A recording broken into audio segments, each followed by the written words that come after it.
Hi, I'm Crystal. Ever since I was born, I've lived with my rich uncle and aunt, and 5 girl cousins. But they've always made me feel like I didn't belong with them. For starters, all my cousins had blonde hair and blue eyes, and I had dark curly hair and brown eyes. They always said I wasn't pretty enough to be part of the family. Mirror, mirror on the wall, who's the ugliest of them all? Crystal!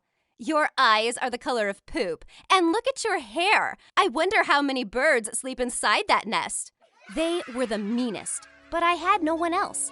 And I swear, I always thought our town was the only place on earth until I saw my cousin's geography book. And that's when I was 7. You see, my aunt and uncle wouldn't even send me to school and just kept me on my toes all day doing house chores. But I'd secretly taught myself to read. I began reading more and more, and all that knowledge just amazed me. One time, when I was 16, my uncle found me reading my cousin's books, and he instantly snatched them from me. Do you have any idea how expensive these are? And you're using them for free. Why are you always so awful to me? 'Cause you're kinda weird, and not really one of us. I pushed him aside and ran out of the room. I just hated it here. A few weeks later, it was Christmas, and I found 5 huge gift boxes under the tree, and another one the size of a matchbox. Of course, that was mine, and all it had inside was a pinch of salt. Just a reminder to add the right amount of salt while cooking our meal. Everyone laughed, and I felt like smashing their heads into the wall. While I was busy cooking, a lawyer visited our house. Curious, I followed him to the study, and when I heard his conversation with my aunt and uncle, I was shook. That girl, Crystal, is worth billions. If you want to keep the money her parents left, you should legally adopt her. Wait, what? I was a freaking billionaire? As soon as the lawyer left, my aunt came running into the kitchen and literally carried me away to the lounge. I was made to sit in Uncle's armchair while he snatched all my cousin's presents and gave them to me. You, girl, give Crystal a foot rub. You, the other one, make her a hot chocolate with extra marshmallows. And the rest, we're changing the dinner menu to all of Crystal's favorites, and you're cooking. Now, chop chop. Wow, just wow. All of a sudden, I was loved and pampered to bits. I decided now was the time to get the one thing I really wanted, going to school. Oh, sweetheart, no. School is such a dangerous place for girls. But all my cousins are girls. They are morons. They're not as precious as you, Pumpkin. We'll get you the best tutor. Well, that was better than nothing. At least I'd get to learn. But the next night, while I was getting water from the kitchen, I overheard them talking. How long do we need to pamper that ugly duck? Don't worry. Once we get her money, we'll ship her off to some orphanage. Who even wants that hairy kid? Ew. God, I knew they were being nice to me because of my money. But these greedy jerks weren't even planning to let me stay. That very night, I packed my bags and ran away, taking the first train out of our town. On the train, an old lady sat next to me, and she told me I was really pretty. She sounded kind, and when we got down, she asked me to join her for a meal at her place. This was the first time someone was treating me nicely without knowing about my wealth.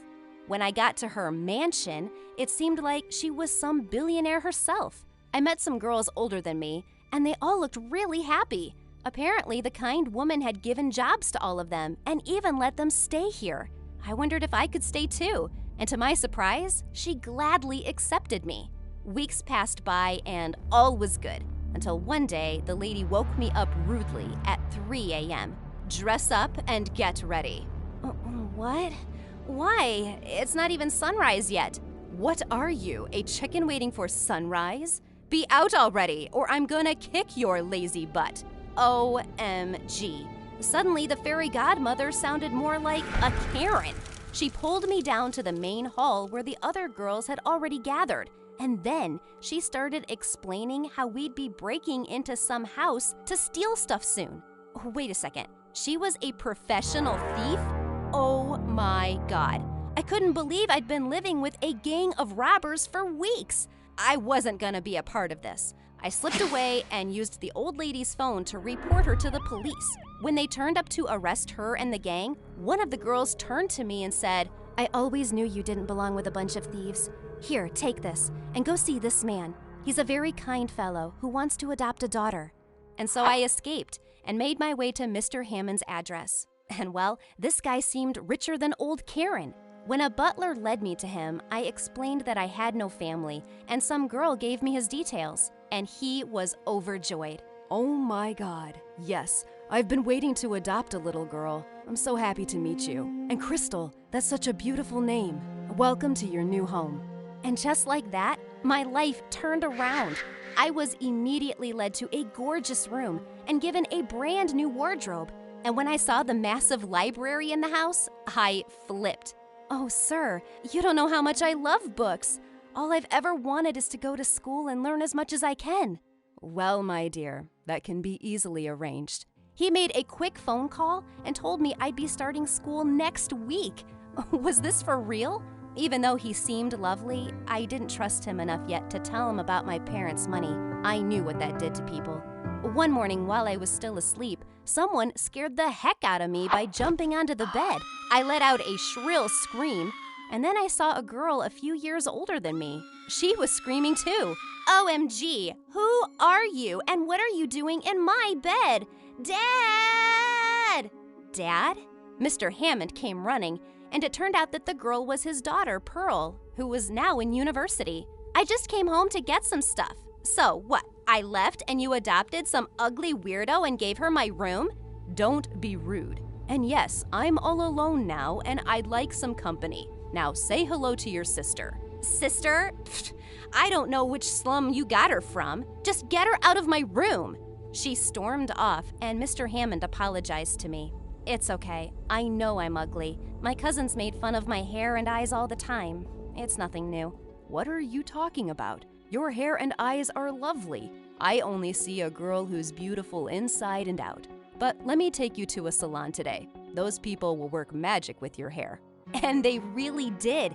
They trimmed and styled my wild hair and got my eyebrows done. And for the first time ever, I actually felt pretty. I was so happy, I hugged Mr. Hammond. Thanks, Dad. Wait, did I just call him Dad? Maybe I was starting to like him a bit too fast. I had an amazing first day at school. Everyone was telling me I was gorgeous. A few boys even said my warm brown eyes were adorable.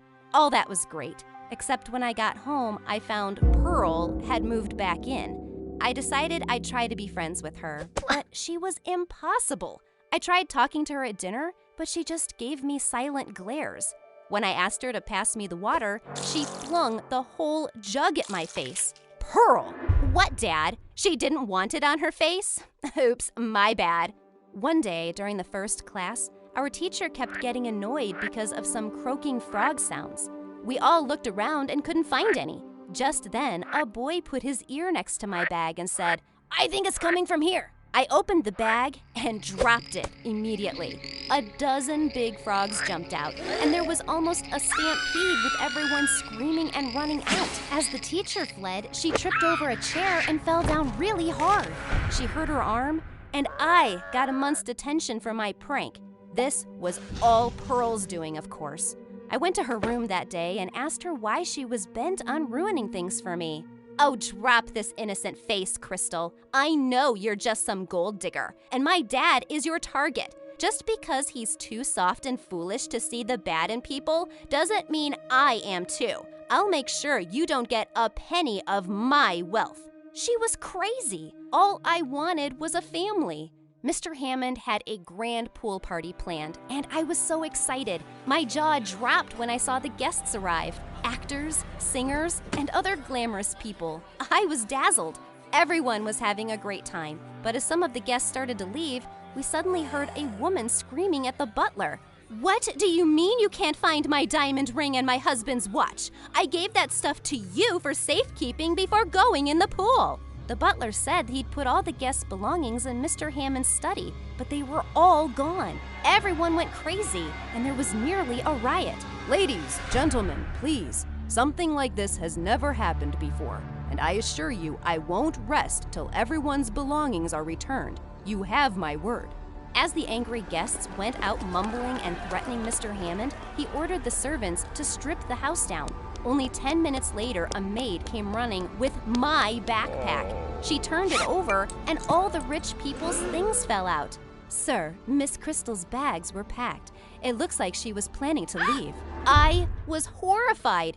Mr. Hammond looked shocked as I protested that I had nothing to do with it. Oh, Daddy, what did you expect from someone like her?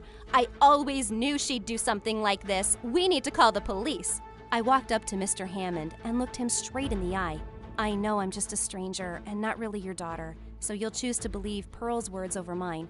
You can do whatever you want, but just know that your kindness means far more to me than money or things ever could, and I would never do anything to harm you. Suddenly, Mr. Hammond took my hand. You are my daughter, and I do believe you. He turned to Pearl with a furious face. Pearl, if you don't want me to stop paying for your credit cards and cut you out of my will, leave now. I don't want to see your face till you've graduated university. Pearl stared at him in shock, then screamed angrily and left. I was so touched by Mr. Hammond's words, I finally decided to tell him about my inheritance and my greedy family.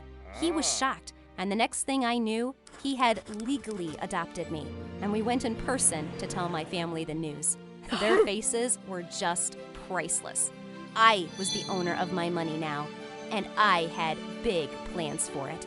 I set up a school for poor kids, and now I teach there whenever I can.